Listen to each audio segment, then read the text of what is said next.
Where should I go for urgent medical attention? How will my health insurance change when I turn 65? What causes diabetes? What exactly is COPD? This is Getting Better Health, presented by Heritage Victor Valley Medical Group. On today's program, we'll learn about heart disease, preventative medicine, and what you can do to get better health.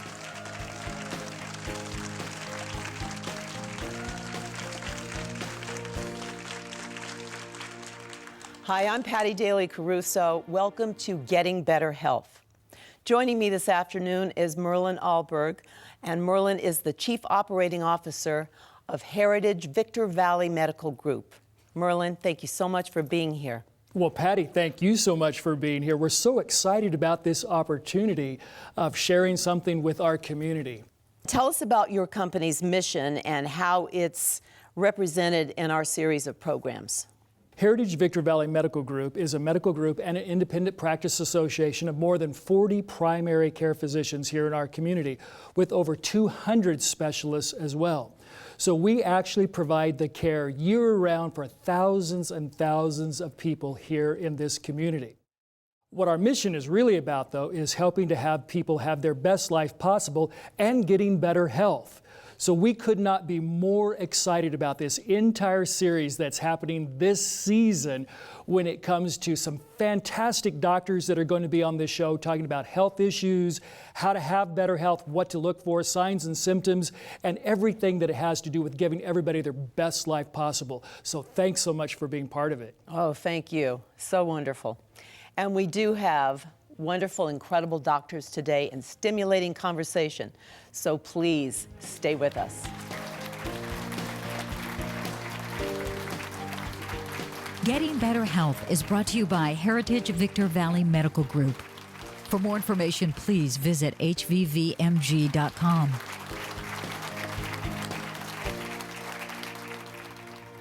Welcome back, and joining me is Dr. Peter Stoops and Rebecca Curtis, registered nurse.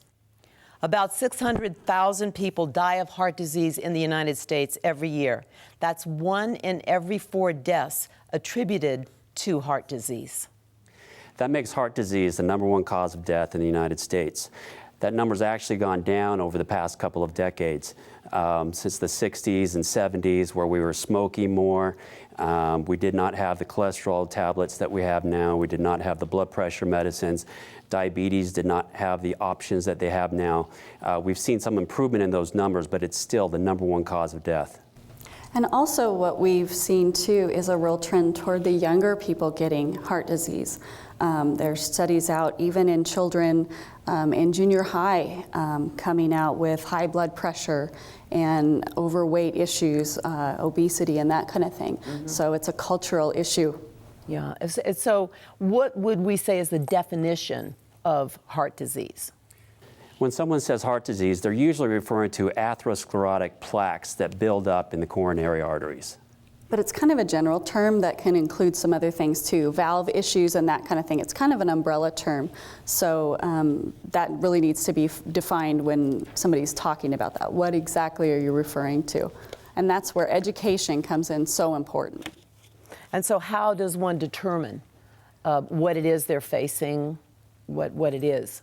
That's really connecting with your doctor, finding a physician that you can talk to and trust, getting yourself educated about the risk factors of heart disease. Mm-hmm. There's actually 2 different types of risk factors for heart disease.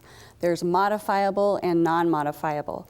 Modifiable are the ones that we can do something about, like smoking that Dr. Stoops talked about, dietary, exercise, things like that.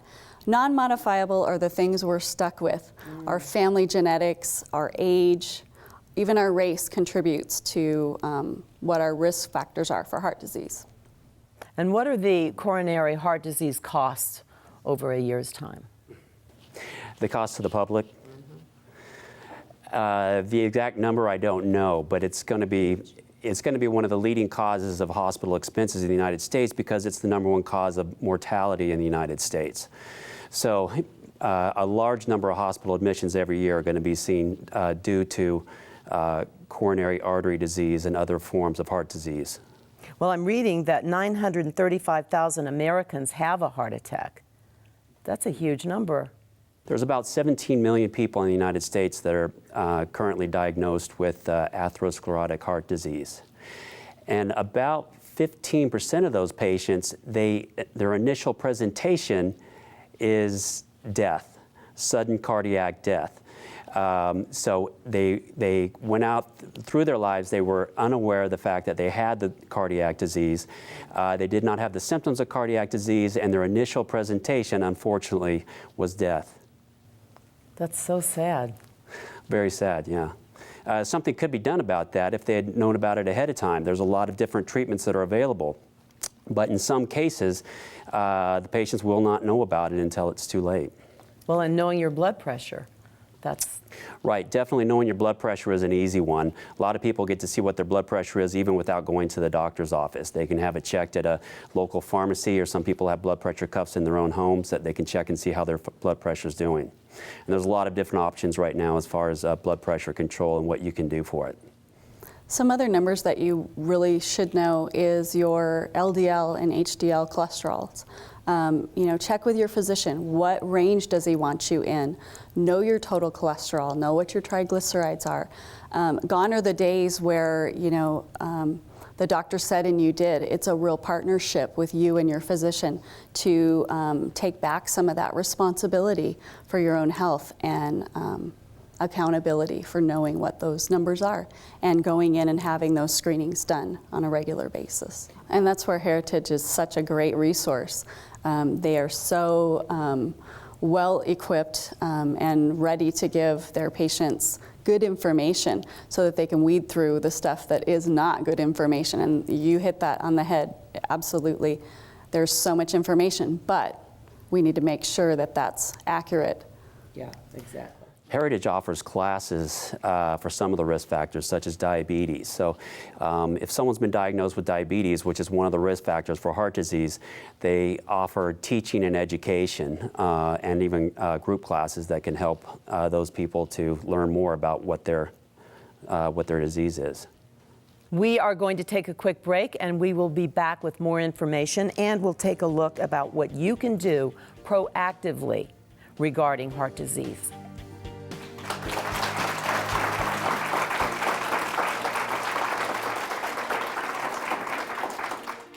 We are Heritage Victor Valley Medical Group, your local healthcare partner. We are friends and neighbors in this community, offering personalized care from skilled doctors and outstanding member services. We are affiliated with the Valley's finest hospitals and offer regular support groups, programs, and outreach services to promote your best life possible. Visit us online at hvvmg.com or at any of our 11 high desert locations. Heritage Victor Valley Medical Group, your best life possible.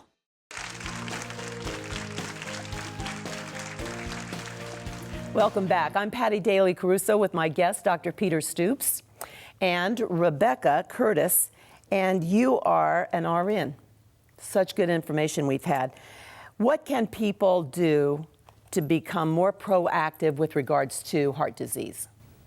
Yeah, and again, I think it comes back to knowledge is power. Right. Connect with your physician. Connect with good resources for understanding the signs and symptoms of heart attack, or MI, as the medical term is. Do what you can to make the lifestyle choices, even if it's just one lifestyle choice this month and another one next month. Well, like we mentioned earlier, there's certain risk factors that you can work on. Cholesterol lowering is a big one, and that you can do even without medication. There are foods to stay away from, the high-fat foods, the trans fats you want to stay away from. Exercise is a big one. A lot of people, nowadays, they sit in front of the computer and they don't do a whole lot. They need to get out and exercise, and exercising by itself is going to help lower some of those risk factors. Blood pressure control, which is something you'd have to speak to your doctor about, and of course there's diets that help with that too. There's something called the Mediterranean diet, which is supposed to help lower cholesterol and lower blood pressure by decreasing the amount of salt you're taking in, decreasing the amount of red meats that you're taking in, and increasing the amount of fruits and vegetables that you're taking in. So it turns out Grandma was right about her oatmeal. Yes. Right, oatmeal's a big one. Right, oatmeal does have a lot of bran in it. There's other cereals too that are high in fiber and that are going to help you out with that. High fiber diets help lower cholesterol. They keep cholesterol from being absorbed into the intestines quite so much, and by doing so, they help lower your cholesterol. Another great thing that Heritage Victor Valley Medical Group is doing is they host educational support groups. I actually am a host for one of those. And we get together and we talk about the things that Dr. Stoop mentioned, the dietary changes, the lifestyle changes, and how do we get there. So it's very practical advice, and it just shows you that the medical group is on board with really making those changes. So great, so great. Our audience has some questions. One is, my weight is controlled and I get loads of exercise, so why am I having trouble getting my 233 cholesterol under control because I eat mostly chicken and fish, very little fats, no eggs, and only a little bit of olive oil? Well, some people can have a perfect diet. They can be vegetarians. They can eat everything that you're supposed to eat, and they're still going to have a high cholesterol. Some people have what's called familial hypercholesterolemia, and what that means is that your body's producing more than it should, and because of that, your cholesterol is high regardless of what attempts you might be making. He's doing all the right things. You still have to do that. His cholesterol would probably be higher if he wasn't doing that, but in those cases, they usually end up being treated with medications that are currently out, one of the statin drugs or something such as that. And I think that goes to show you that it's so important to get back into your physician's office for those screenings. You don't know that your cholesterol is high unless you get those screenings done. So important to go back and partner with your physician. One other thing too, I've had some people come in where their cholesterol is high. They'll tell me that they have been on a statin, but they stopped taking it because it made them feel achy or it made it hard to sleep. There's other options available besides the statin drugs. So if you found yourself to have difficulty with one of the statins, there's alternatives to that that can also be tried. There's Zetia is a brand new drug out that's been shown to help lower cholesterol by preventing absorption of cholesterol in the intestines. There's phenofibrates, which have also been shown to lower cholesterol. And there's a couple others that have also been used in the past. Statins are definitely the #1 drug as far as prescribing now, but there are alternatives. Okay. And this question says, is it okay to miss your blood pressure medicine if you have an upset stomach? You know, really, you can delay medication for a few hours if you're having a symptom like that. But it's so important with medications, especially a blood pressure medication, because it gets in your system at a certain level.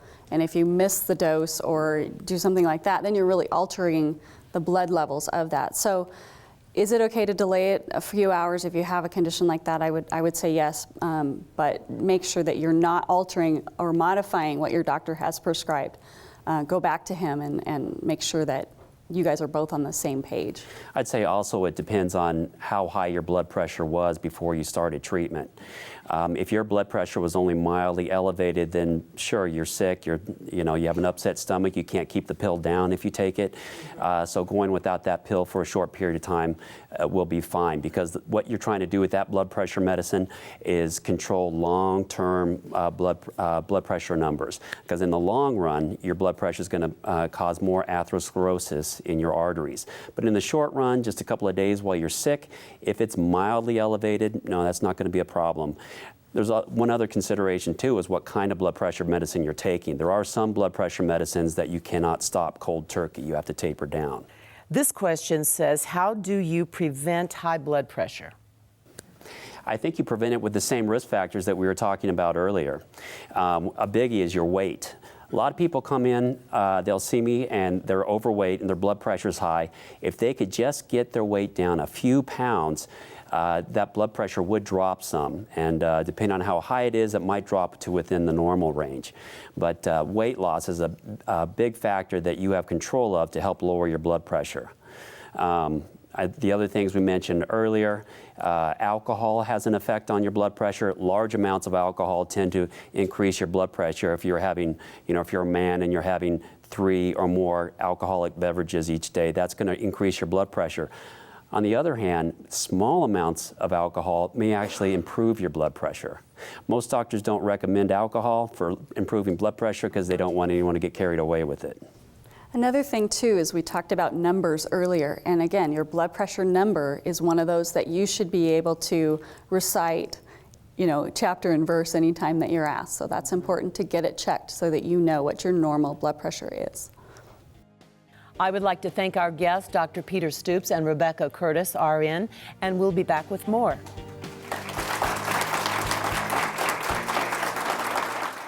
We are Heritage Victor Valley Medical Group, your local healthcare partner. We are friends and neighbors in this community, offering personalized care from skilled doctors and outstanding member services. We are affiliated with the Valley's finest hospitals and offer regular support groups, programs, and outreach services to promote your best life possible. Visit us online at hvvmg.com or at any of our 11 high desert locations. Heritage Victor Valley Medical Group, your best life possible. Welcome back, and joining me is Dr. Craig Mueller and Dr. Thomas Wynn. No one wants to talk about the embarrassment of sending a scope to very, very private places, but it is so important. Absolutely. We talk about the importance of preventative health, and I'm assuming you're referring to a scope, but we're talking about a colonoscopy or a flexible sigmoidoscopy. And what we advocate with these procedures or studies is preventative health, because early detection of colon cancer, it's what we do. It's a little tube with a camera. And if we detect colon cancer early, it's curable, it's treatable, rather than waiting till it's too late, where it's more advanced. So it's not fun, but we make it as harmless as possible. It's very safe. In some procedures, you may have some sedation, you may not feel anything, and the staff are very professional about it. And it's just part of the health experience that you go through as part of that age when you turn 50, for instance, where most people undergo screening tests such as a colonoscopy or flexible sigmoidoscopy. Well, and as you said, a very, very important part of preventative medicine. What exactly is a good definition of preventative medicine? I'd say any protocol that we use to systematically check on things so that we don't have to face the disease process and stay out of harm's way, stay in good health. Medical groups such as Heritage Victor Valley, for instance, are very well equipped to be able to handle certain illnesses as an outpatient much more efficiently than ever before. And I think just by going to the hospital, it doesn't mean that you're going to get certain type of care that you would be expecting as well. The goal, obviously, is preventative care to prevent you from ending up in the hospital to begin with.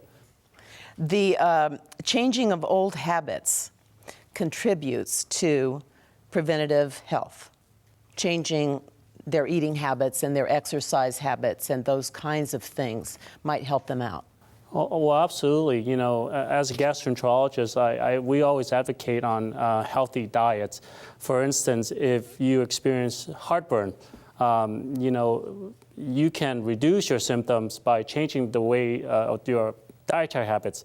I think that people are more cholesterol conscious than ever, and it does have an impact on cardiovascular disease, and people now are more interested in knowing what their numbers are, their HDL, LDL, for example. They should have their HDLs above 60 and their LDLs below 100 and their total cholesterols.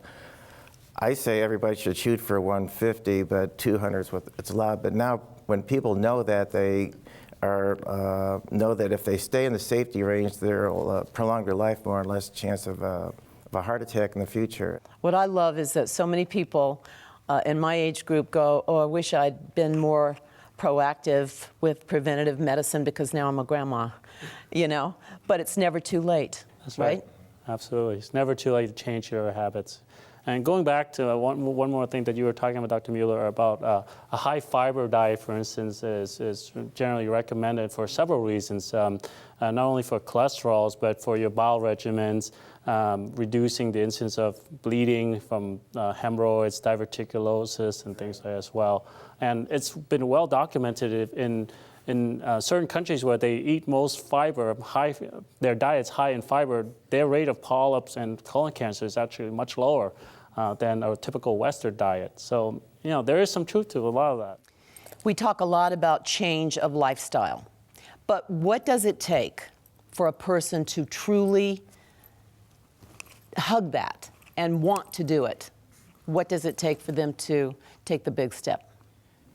I think a lot of patients loathe the thought of being hospitalized. I think nowadays when I have smokers, if they realize that they could die in their sleep, I draw them the picture of here's what could happen if you didn't do this, and it's actually up to them to take the initiative. A lot of times people they change their ways when they see their loved ones are being affected. And that will motivate a lot of people as well.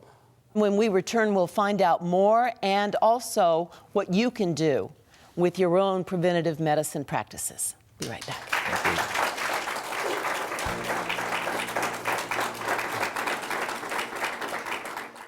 We are Heritage Victor Valley Medical Group, your local healthcare partner. We are friends and neighbors in this community, offering personalized care from skilled doctors and outstanding member services. We are affiliated with the Valley's finest hospitals and offer regular support groups, programs, and outreach services to promote your best life possible. Visit us online at hvvmg.com or at any of our 11 high desert locations. Heritage Victor Valley Medical Group, your best life possible. Welcome back to Getting Better Health. I'm Patty Daly Caruso, and today we are discussing preventative medicine with Dr. Craig Mueller and Dr. Thomas Wynn.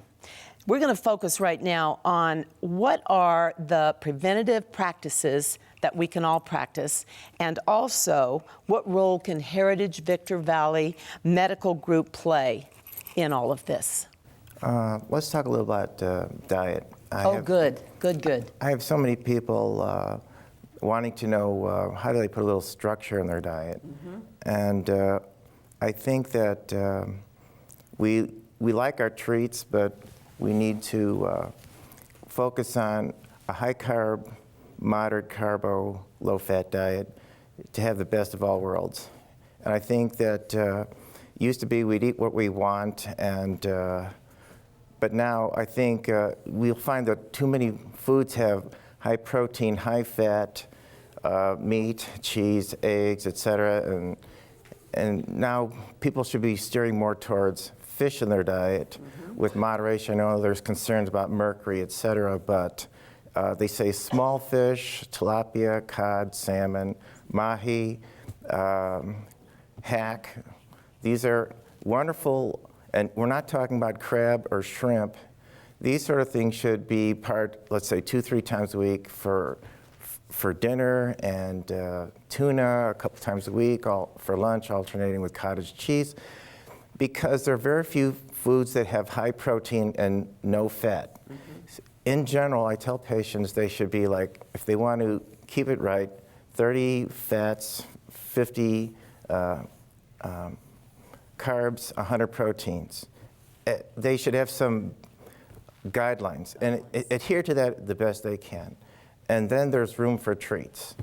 If they only knew that if I'm only allowing you 30 fats a day, that a cubic inch of cheese is 20 fats, and 5 for a cup of 2% milk, but 0 fats for non-fat milk, they'd be all swinging to non-fat milk.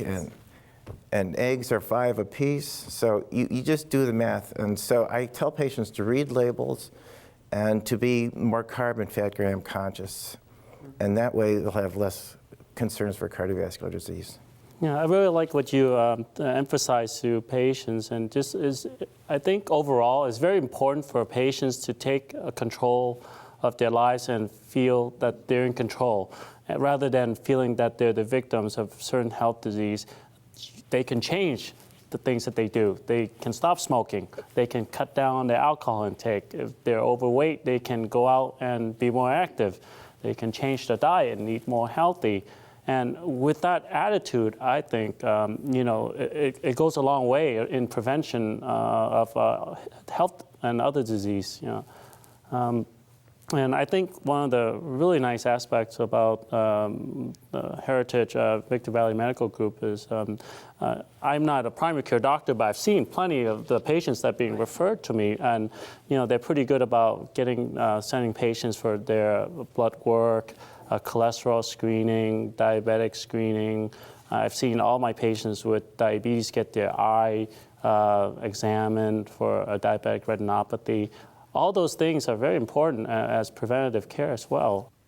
What we have here are some great questions from our audience. The first one is, what are the symptoms of colon cancer? I'll be happy to answer that. Colon cancer, most of the time when it's early, you don't have any symptoms. And that's why we always advocate for early screening. And we always try to emphasize to our patients that you don't have to have symptoms to have colon cancer, and that's when it's early. However, some of the alarm symptoms or concerning symptoms are weight loss, anemia. If you've been checked for with your blood count, you've been found to be anemic, because colon cancer, they can slowly bleed, and you won't even see it. Obviously, large amount of rectal bleeding, abdominal pain. Those are the alarming symptoms. Yes, chronic constipation as a sign of a blockage, that you're not able to pass your stool to the colon. These are all signs of likely advanced cancer. Well, what's sad is that so many people, something like that happens and then they're afraid to go. Right. If they could just get in there. Several of the women in my family have been diagnosed with fibromyalgia. Do you have any tips for preventative care? We just have to have a thorough understanding of it, though. It's been an unexplained entity for a long time. We have a greater handle on it now. It's consistent of chronic fatigue, a sleep disorder, and hurt all over. Those three things: chronic fatigue, sleep disorder, and hurt all over with pressure points. Now we realize that there's a little more to it than just that. It used to be a wastebasket turn. They'd go to the rheumatologist, they'd run rheumatoid lupus tests, all coming out negative, and we just call it as a wastebasket terminology. But now they realize that patients have more hypersensitivity to afferent input into their nerve endings and a decreased inhibitory neural pathway. For example, why can one person withstand pain better than another? Because he has greater inhibitory pathways. Well, they are lacking in those. So we have certain antidepressants that are out now, old and new, for that. Tofranil, older ones, we have Cymbalta now, I don't know. And we have a variety of others that can now modulate that, and along with I think stress modulation helps, but it's largely a disease that's not well understood, except that we have better modalities to treat with it now. I would like to thank Dr. Thomas Nguyen and Dr. Craig Mueller. Thank you so much. I'm Patty Daly Caruso for Getting Better Health, and I hope to see you right here again very, very soon. Thank you so much for watching.